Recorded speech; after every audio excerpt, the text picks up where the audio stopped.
Olá, meus amores, tudo bem com vocês? Vamos para mais uma aula de história.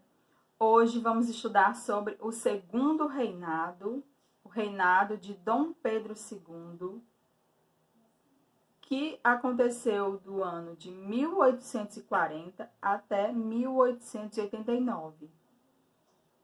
Esse período ficou conhecido como Segundo Império ou Segundo Reinado. Foi o período que Dom Pedro II, após o período regencial, quando os políticos brasileiros deram o golpe da maioridade, anteciparam a maioridade dele para que ele assumisse, então começou o segundo reinado, que durou até 15 de novembro de 1889, quando foi proclamada a República em nosso país. E nesse período do segundo reinado, foi um período de muito desenvolvimento no Brasil, no Rio de Janeiro, principalmente, porém, um período também de muitas revoltas. Ao iniciar seu governo, Pedro II teve que acabar com as revoltas que vinham acontecendo, mas durante o período do segundo reinado teve outras revoltas também. Foi no segundo reinado que, no Brasil, começaram a ser utilizadas novas tecnologias que facilitavam a comunicação, como o telefone e a fotografia. O próprio imperador era muito interessado nessas inovações. A cidade do Rio de Janeiro, que era a capital do império, também passou por muitas transformações. Quando a família real chegou no Brasil, nós estudamos que a cidade encontrava-se em péssimo estado. Sofreu algumas modificações, mas no segundo reinado, a cidade ganhou calçamento, iluminação a gás e também os primeiros bondes puxados a burro. Também foram instaladas diversas fábricas, como as de alimento e tecelagens de algodão. Porém, o produto mais importante do Brasil, que era enviado para outros países, foi o café. Voltando a falar sobre as revoltas que Pedro II enfrentou, uma delas foi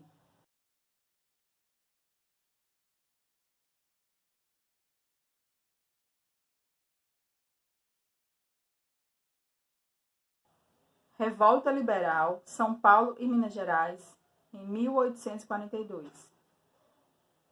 Essa revolta é resultado de uma disputa política entre liberais e conservadores. O poder moderador fechou a Câmara dos Deputados. Essa medida foi considerada institucional e repressora,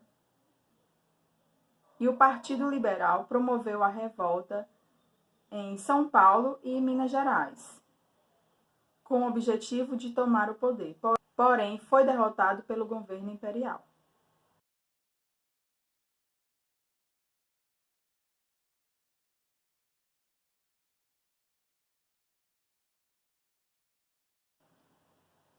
Revolução Praieira, Pernambuco, de 1848 a 1850. Recebeu esse nome porque o jornal que publicava as ideias dos revoltosos ficava na Rua da Praia, em Recife.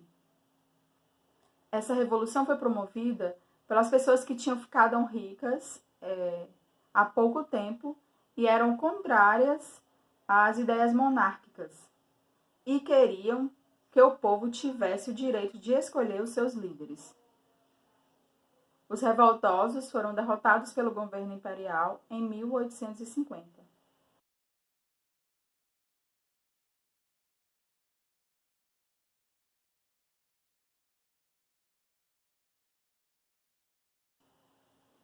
E também durante o segundo reinado, o Brasil se envolveu em um conflito internacional com o Paraguai. Ficou conhecido como Guerra do Paraguai, que ocorreu entre 1864 a 1870. Nessa época, o Paraguai era o país mais desenvolvido da América do Sul. O então presidente Solano Lopes queria conquistar terras do Uruguai da Argentina e do Brasil. Seu objetivo era criar uma saída para o mar, facilitando assim o comércio. Para combater os paraguaios, o Brasil resolveu então se unir com o Uruguai e a Argentina e formaram o que foi chamado de Tríplice Aliança, auxiliados financeiramente pela Inglaterra. A Tríplice Aliança venceu muitas batalhas, uma das mais importantes foi a Batalha Naval de Riachuelo, a Batalha de Tuiuti e a Batalha de Uruguaiana. Ao final, os brasileiros foram vitoriosos graças às forças da Tríplice Aliança. Foram quase 6 anos de uma guerra cruel, com uma enorme perda de vidas humanas. O exército brasileiro saiu da guerra fortalecido e valorizado, e os militares passaram a acreditar que o Brasil deveria ser governado por eles. O Paraguai saiu arrasado do conflito e até hoje ainda não conseguiu se recuperar totalmente. O Brasil ficou economicamente enfraquecido, pois foi obrigado a pedir empréstimos a outros países, inclusive a Inglaterra, aumentando a sua dívida externa. Uma curiosidade, no início do conflito da Guerra do Paraguai, ainda em 1865, o exército sofria com a falta de combatentes. Sofria com a falta de soldados. E aí foi formado um grupo de voluntários, chamados de Voluntários da Pátria, para ajudar na luta, para ajudar na guerra. O longo tempo de duração do conflito desanimou a entrada de novos soldados e, dessa forma, o governo passou a usar, então, o alistamento forçado de homens para a guerra. Os escravizados também participaram da Guerra do Paraguai. Muitos deles iam contra a sua vontade ao campo de batalha. Para eles, era feita a promessa de liberdade ao fim do combate. E, apesar de vencedor, o Brasil saiu enfraquecido economicamente, com a dívida externa muito alta, e isso foi um dos motivos que enfraqueceu a monarquia. Hoje, Brasil e Paraguai são nações amigas. Fiquem com Deus. Até a próxima aula. Beijo. Hora da pausa, hora de realizar a atividade. Página 116, questão 1 e 3. A questão 2, vocês vão realizar como atividade extra ao desligar o vídeo. Vocês vão realizar no caderno um pequeno cartaz contribuindo aí com alguns princípios que, na opinião de vocês, precisam ser seguidos por toda a humanidade. Em seguida, eu volto com a correção da questão 1 e 3.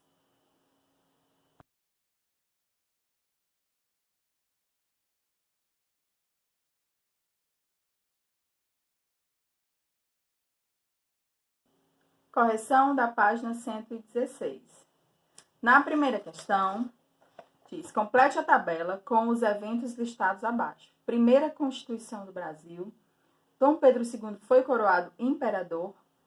Proclamação da independência do Brasil e abdicação de Dom Pedro I.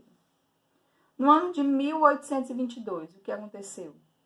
Aconteceu a proclamação da independência do Brasil. Na terceira questão, pergunta: no ano de 1824, aconteceu a primeira Constituição do Brasil. No ano de 1831, a abdicação de Dom Pedro I. E no ano de 1840, Dom Pedro II foi coroado imperador do Brasil.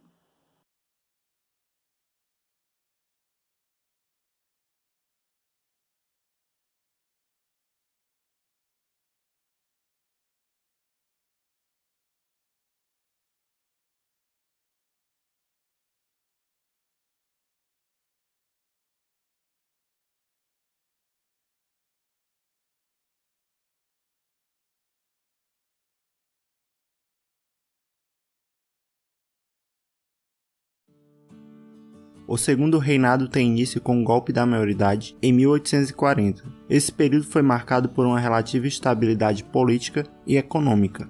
Durante o segundo reinado, dois partidos políticos foram protagonistas: os conservadores, que defendiam o governo imperial forte e centralizado, e os liberais, que defendiam a descentralização política e uma certa autonomia para as províncias.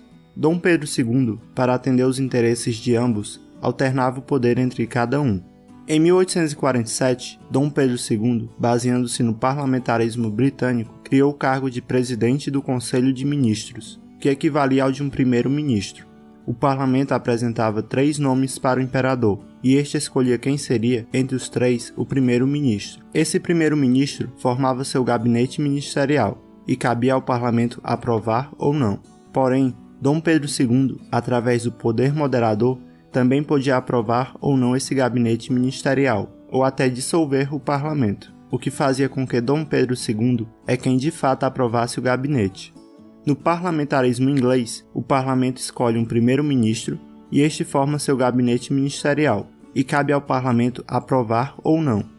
Logo, comparando o formato do parlamentarismo no Brasil com o inglês, vemos uma diferença. No inglês, o rei reina, mas não governa. Já no Brasil, o imperador é decisivo. Em 1844, foi implementada a tarifa Alves Branco. Antes dessa tarifa, quaisquer produtos importados eram taxados em 15% de impostos. Com a tarifa Alves Branco, passou para 30% para produtos que não tivessem similar no Brasil, e 60% para produtos que tivessem similar no Brasil. Com essa tarifa, o governo visava aumentar a arrecadação de impostos, porém, também acabou estimulando o crescimento industrial brasileiro. Em 1845, a Inglaterra aprovou a Lei Bill Aberdeen. Essa lei dava o direito da Inglaterra confiscar navios negreiros, ou seja, navios fazendo tráfico de negros para qualquer lugar. Em consequência desta lei, no Brasil foi aprovada a Lei Eusébio de Queiroz, que proibia o tráfico negreiro no Brasil, isso em 1850. Em 1850, foi instituída a Lei de Terras. Quem tivesse adquirido terras pelo sistema de sesmarias ou ocupado livremente, teria que registrar essas terras. As terras não registradas, chamadas de terras devolutas, passavam a pertencer ao Estado. Quem quisesse adquirir terras para produzir, teria que comprá-las do governo. Portanto, essa lei acabou tornando a terra uma mercadoria, podendo assim somente os mais ricos comprarem. No segundo reinado, a economia girou em torno do café, sendo o principal produto de exportação e consumo interno, rendendo ao Brasil uma balança comercial favorável e uma economia estável. O plantio de café teve destaque no Oeste Paulista e na região do Vale do Paraíba, que abrange os atuais estados de São Paulo e Rio de Janeiro. Após a Lei Eusébio de Queiroz, tornou-se mais caro possuir um escravo, então os produtores de café passaram a empregar a mão de obra livre e assalariada em suas lavouras. Essa mão de obra era composta basicamente de imigrantes italianos e alemães, que saíram dos seus países devido às guerras de unificação. O governo custeava a viagem desses imigrantes para o Brasil através do dinheiro que recebia da Lei de Terras. Algumas revoltas ocorreram durante o segundo reinado, algumas delas iniciaram ainda no período regencial, como a Balaiada e a Revolução Farroupilha. Já a principal revolta surgida no segundo reinado foi a Revolução Praieira. A Revolução Praieira aconteceu em Pernambuco e teve forte influência da Primavera dos Povos, que eram movimentos liberais que ocorriam na Europa, no ano de 1848. As principais reivindicações dos revoltosos eram fim do poder moderador, voto livre universal, maior liberdade de imprensa e fim do domínio português no comércio. A revolta ganhou esse nome devido ao fato de que o principal meio de comunicação dos liberais era o jornal Diário Novo, que ficava localizado na Rua da Praia. Essa revolta também contou com as classes mais pobres da sociedade. Teve seu início em 1848 e acabou em 1849. Em 1864, uma grande guerra eclodiu na América do Sul. O ditador Solano Lopes, presidente do Paraguai, visava aumentar a extensão territorial do seu país, para obter uma saída para o Oceano Atlântico. O início do conflito foi quando o governo paraguaio aprisionou um navio brasileiro e em seguida invadiu o sul do Mato Grosso. O Paraguai também pretendia anexar territórios do Uruguai e da Argentina. Assim, Brasil, Argentina e Uruguai formaram a Tríplice Aliança, com o objetivo de combater o Paraguai. A guerra acabou em 1870, com a morte de Solano Lopes, saindo vencedor a Tríplice Aliança. A escravidão no Segundo Reinado teve seu fim gradativamente, devido às elites rurais que tentavam adiar ao máximo a abolição, e o governo que temia mais rebeliões pelo país caso houvesse uma ruptura imediata com a escravidão. As leis que foram acabando com a escravidão começaram com a Lei Eusébio de Queiroz, e em sequência surgiram outras. Lei do Ventre Livre. Todos os filhos de escravas nascidos a partir dessa lei foram considerados livres. Lei dos Sexagenários. Todos os escravos com 60 anos ou mais ganharam liberdade. Essa lei foi bastante criticada, já que poucos escravos conseguiam atingir essa idade. Lei Áurea. Decretou o fim da escravidão no Brasil. Mesmo que essa lei tenha abolido a escravidão, ela não tratou de inserir os ex-escravos na sociedade. A queda do Império ocorreu devido à perca do apoio de alguns setores da sociedade, sendo eles: Igreja Católica. Nenhuma ordem do Papa vigorava no Brasil antes de ser aprovada pelo imperador. Então, em 1872, 2 bispos brasileiros, seguindo ordens do Papa Pio IX, puniram religiosos ligados à maçonaria. Dom Pedro II, atendendo ao pedido de grupos maçônicos, solicitou aos bispos que suspendessem as punições. Como eles se recusaram a obedecer ao imperador, foram condenados a 4 anos de prisão. A punição gerou grande revolta entre os católicos. Para superar a crise, os bispos receberam o perdão imperial em 1875 e foram libertados, mas o episódio abalou as relações entre a Igreja e o imperador. Militares. Após a Guerra do Paraguai, os militares perceberam a sua importância para o país, porém não eram reconhecidos pelo governo, devido aos baixos salários e ao descaso para com eles. Uma atitude que deixou os oficiais do exército bastante descontentes foi que eles não podiam se manifestar na imprensa sem uma prévia autorização do ministro de guerra. Elite. Os grandes proprietários de terra foram retirando gradativamente o apoio ao império à medida que leis abolicionistas iam sendo criadas, já que os escravos eram a sua principal mão de obra.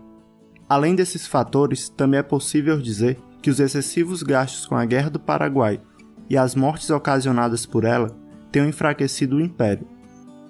Benjamin Constant, Quintino Bocaiúva, Aristides Lobo foram alguns dos principais divulgadores dos ideais republicanos naquela época. Eles conseguiram convencer um militar de alta patente, no caso o Marechal Deodoro da Fonseca, a liderar a proclamação da República.